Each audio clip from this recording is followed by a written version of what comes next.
अस्सलाम वालेकुम वरहमतुल्लाह। गजा की रिहायशी 6 बच्चियों की मां से सवाल पूछा गया कि आप इस साल रमज़ान की तैयारी कैसे कर रही हैं। तकरीबन 1 मिनट की खामोशी के बाद उन्होंने मुख्तसर जवाब दिया कि काश इस साल गजा में रमज़ान ना आता। साहब ने कुछ देर सांस रोकी, फिर गुफ्तगू जारी रखते हुए कहा, रमज़ान कैसे आ सकता है जब हम इस हालात में हैं और हम खा पी भी नहीं सकते। साहब की 2 बच्चियां जहनी आर्जे का शिकार हैं। उन्होंने अपनी इन 2 बच्चियों को उदास नजरों से देखा और फिर उदास लहजे में कहा, जो कुछ हो रहा है इसलिए इन बच्चियों को कसूरवार नहीं करार दिया जा सकता। इन्हें जंग यादगार हालात के बारे में कुछ नहीं पता, इन्हें बस खाने पीने की चीज़ों से गर्द है। सहाम के पास इतनी रकम नहीं कि वो अपनी बेटियों की बुनियादी ज़रूरियात को पूरी कर सकें। रमज़ान सप्लाई तो अहले गजा वालों का मुतालबा ज़रूर हो सकता है, मगर साहब का कहना है कि इनके पास तो अपनी बच्चियों के लिए एक टमाटर तक खरीदने के वसाइल नहीं हैं। हमारे पास रमज़ान के लवाजमात तक पूरे नहीं। साहब की इतना रफ़ा के दीगर बेघर अफराद भी रमज़ान से कबल अजीब कशमकश से दो चार हैं। अबू शाहद अल अशरी 10 अफराद के ख़ानदान के वाहिद कफ़ील हैं। वो रफ़ा में एक सादा से खैमे में अपने घर वालों के साथ रहते हैं और उनका गुजर बसर डब्बे वाले खानों पर है जो अतिया किए जाते हैं। जंग के शुरू होने के चंद दिनों बाद अबू शैदी अपने अहले खाना के साथ गजा के मुख्तलिफ मकामात की तरफ नकल मकानी कर गए। रफ़ा अब तक इनकी तीसरी मंजिल है। उनका कहना है कि इस साल रमज़ान मुबारक की रिवायती तैयारियां नहीं कर पा रहे हैं। उनके मुताबिक हमारे पास रमज़ान के लिए हर चीज़ की कमी है और हम सिर्फ सब्र के साथ मुक़द्दस महीने का इस्तकबाल कर सकते हैं। इस साल गाज़ा के लोगों की अक्सरियत के लिए रमज़ान इस्तकबाल रिवायती खुशियाँ और इस माह की शयान और शान तैयारियों के बगैर ही गुजरेगा। इस बार गाज़ा में अफ्तारियों पर दस्तरख्वां गाज़ा के मारूफ खानों और मिठाइयों नहीं सजाए जा सकेंगे और बहुत से ख़ानदानों के लिए ये दस्तरख्वां अधूरे भी रहेंगे। इनके ख़ानदानों के बहुत से अफराद गाज़ा में जारी जंग में मारे गए हैं और इनमें से कुछ नकल मकानी के दौरान अपने प्यारों से बिछड़ गए। 53 बरस की अल शकर को याद है कि हालिया बरसों में रमज़ान की आमद पर किस तरह का माहौल और तैयारियां की जाती थीं।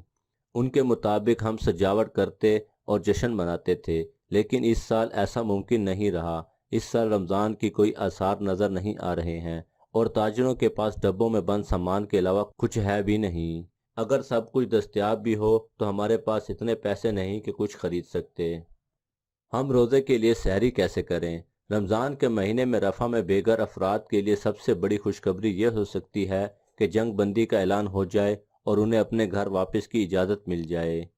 गजा में अपने घर से तकरीबन 7 बार बेघर होने वाली 7 बहनों के 60 बरस के वालिद अयाद बकर का कहना है कि इन दिनों उनकी वाहिद उम्मीद ये है कि वो सुबह उठकर पहली खबर ये सुने कि जंग बंदी का इत्तलाक हो चुका है। रमज़ान के इस्तकबाल के लिए ईमान और दुआ के अलावा कोई अज्जा मौजूद नहीं है। अब हम किसी भी तरह से मुक़द्दस महीने की तैयारी नहीं कर सकते। आयात के मुताबिक इस वक्त गजा में सिर्फ डब्बों में बंद खाने ही दस्तयाब हैं। उन्होंने सवाल किया कि हम किस तरह रोज़ा रख सकते हैं या सहरी कर सकते हैं। क्या रमज़ान में डब्बा बंद चीज़ें हमारी ताकत बन सकती हैं? मुझे नहीं मालूम कि हम रमज़ान में कैसे इस सूरत हाल के आदी हो सकते हैं। गजा के शेख रिजवान महल्ले के रिहायशी राशिद मत्तर ने इस राय का इजहार करते हुए कहा है कि वो गजा में जारी जंग में गैर यकीनी सूरत हाल की वजह से रमज़ान की तैयारियां नहीं कर सकते और ना ही आने वाले वक्त में कोई मंसूबा तैयार कर सकते हैं।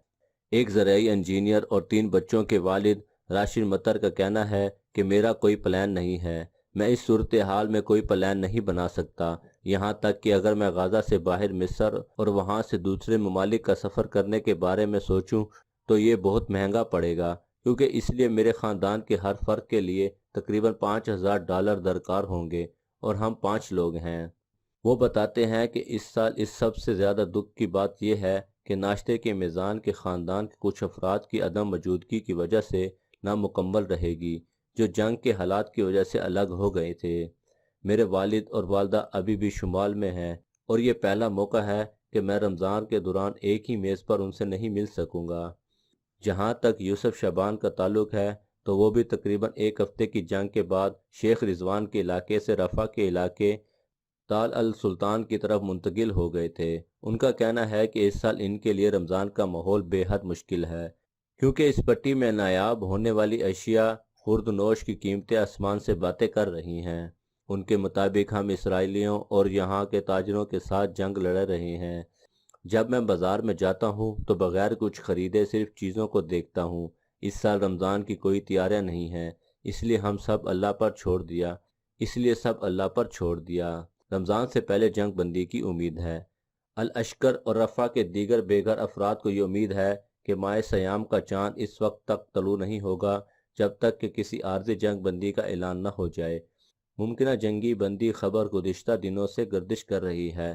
خبر رساں ادارے رائٹرز نے مصری ذرائع کے حوالے سے بتایا کہ قطر جنگی بندی کے معاہدے تک پہنچنے کے لیے اسرائیل اور حماس کے درمیان نئے مذاکرات کی میزبانی کرنا چاہتا ہے۔ ذرائع نے عندیہ دیا ہے کہ متعارف فریقین کے درمیان حتمی معاہدے کو مکمل کرنے کے لیے آئندہ چند روز میں قطر میں ایک میٹنگ منعقد کرنے کا اتفاق کیا گیا ہے۔ اس سے پہلے مصر میں جنگ بندی کو حتمی شکل دینے سے متعلق دوبارہ ملاقات بھی طے کی گئی۔ جنگ بندی کتنے ہفتوں کے لیے ہو سکتی ہے؟ کربی نے کہا کہ امید ہے کہ یہ جنگ بندی 6 ہفتوں تک جنگ کو روک دے گی۔ انہوں نے کہا کہ یہ ممکن ہے کہ یہ جنگ بندی تنازع کو ختم کرنے کے لیے ایک بہتر طریقہ فراہم کرے۔ محکمہ خارجہ کے ترجمان میتھیو ملر نے کہا کہ امریکی سفارتکار اس معاہدے کو مکمل کرنے کے لیے قطر، مصر اور اسرائیل کے ساتھ مل کر کام کر رہے ہیں، لیکن بالآخر ہمیں حماس کی رضامندی کی ضرورت ہوگی۔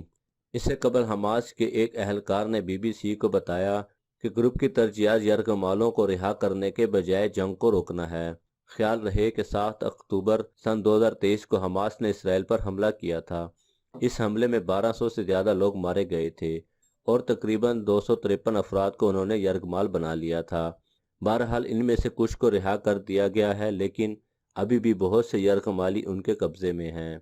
دوسری جانب حماس کے زیر انتظام وزارت صحت کا کہنا ہے کہ اسرائیلی حملوں میں اب تک 29,878 افراد ہلاک ہو چکے ہیں، جبکہ تقریباً 70,000 لوگ زخمی ہیں۔ گزشتہ سال نومبر میں اسرائیل اور حماس کے درمیان 4 روزہ عارضی جنگ بندی پر عمل درآمد کیا گیا تھا۔ اس معاہدے کے مطابق حماس کو 50 اسرائیلی یرغمالیوں کو رہا کرنا تھا۔ اس کے جواب میں اسرائیل نے اسرائیلی جیلوں سے 150 فلسطینی قیدیوں کو رہا کرنے کی بات کی تھی۔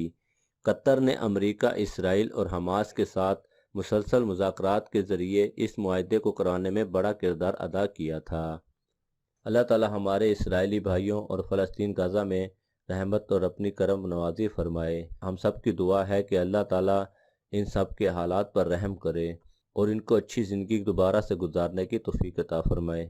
مزید ایسی ہی معلوماتی ویڈیوز دیکھنے کے لیے ہمارے چینل کو سبسکرائب کریں اور لائک کریں۔ جزاک اللہ خیرہ۔